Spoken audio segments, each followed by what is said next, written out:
So today, we're going to dive into the human story behind one of the biggest scientific quests of our time, the mission to build artificial general intelligence. It is an absolutely incredible journey of, impossible dreams, these crushing setbacks, and then these world-changing breakthroughs. And it all kicked off with an ambition so huge, it was almost impossible to believe. I mean, listen to that. That's how the founders of DeepMind saw their work, right from the get-go. This wasn't just going to be another tech startup, not just another app. No, for them, this was a fundamental shift for all of humanity, on the same level as discovering fire. This one quote, it just perfectly captures the epic scale of what we're about to get into. And that ambition?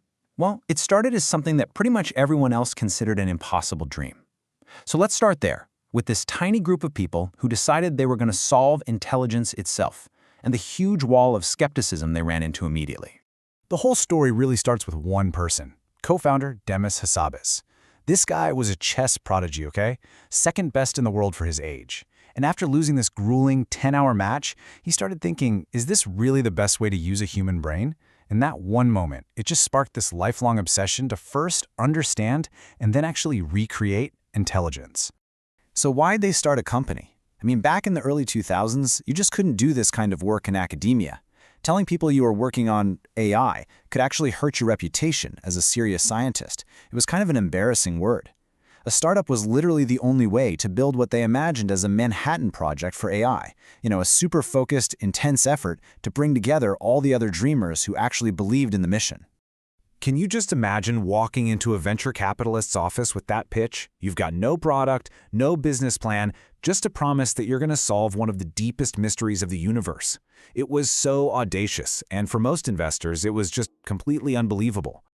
And yeah, this was the kind of response they got. After explaining this grand vision, the connection to neuroscience, this whole quest to solve intelligence, the conversation always came back to this one, simple, almost boring question.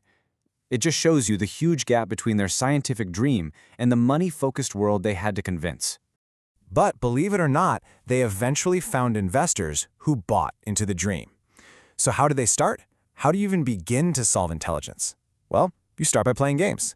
This is how DeepMind first started to prove that their radical ideas weren't just possible, they were actually revolutionary. Their secret sauce was something called reinforcement learning. It sounds complicated, but it's actually pretty simple. You take an AI, an agent, and you drop it into an environment, like a video game. You don't give it any rules, it just tries stuff, and whenever it does something that makes its score go up, it learns, okay, do more of that. It's learning completely from trial and error, kind of like how a kid learns not to touch a hot stove. So this led to their first huge test. They built this algorithm, called it DQN, and just unleashed it on a bunch of old Atari games. Now get this. The AI was given nothing but the raw pixels on the screen and control of the joystick. Its only instruction? Get the highest score you can. That's it. And at first, it was a total disaster.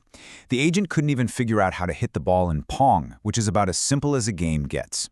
You can imagine the team started getting pretty nervous, thinking their whole idea might be wrong. They were actually on the verge of just giving up. And then, the breakthrough.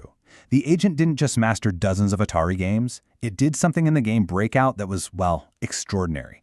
After playing hundreds of games, it figured out that the best strategy wasn't just hitting the bricks, it was digging a tunnel around the side to get the ball bouncing behind the wall.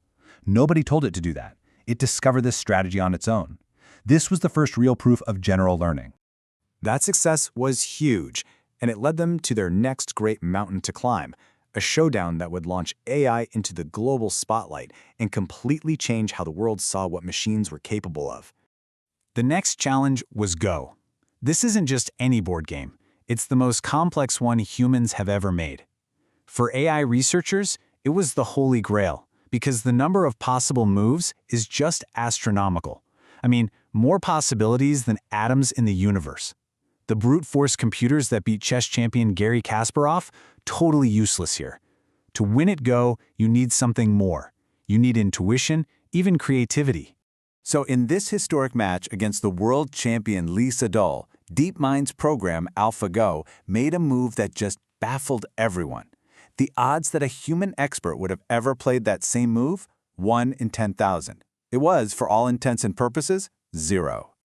This wasn't just a clever move. It was an alien move. It completely ignored centuries of human strategy. It was so creative, so unexpected, that it fundamentally changed how we understand a 3,000-year-old game. This was a moment of pure machine creativity, broadcast live for the whole world to see.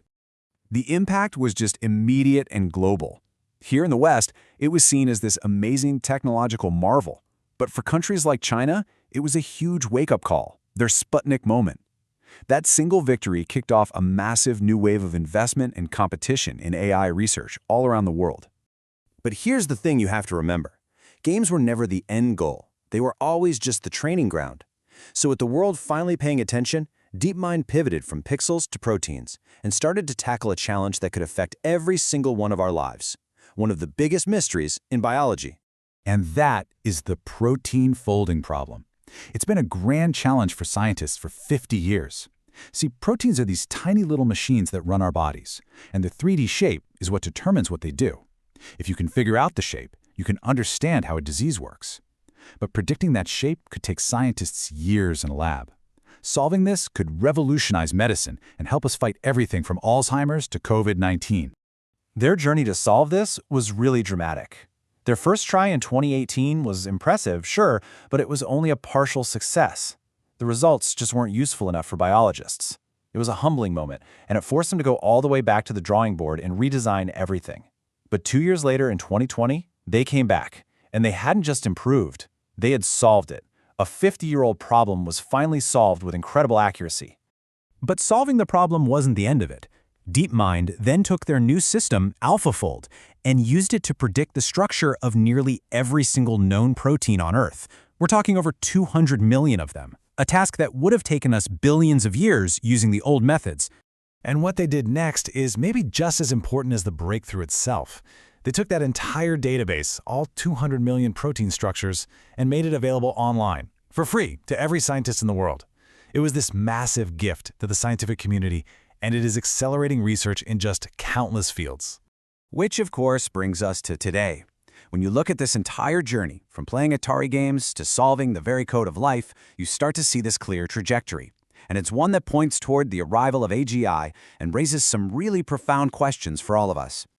That comparison to Oppenheimer and the Manhattan Project, it's a powerful one. It frames the creation of AGI not just as another piece of technology, but as unleashing a new fundamental force into the world.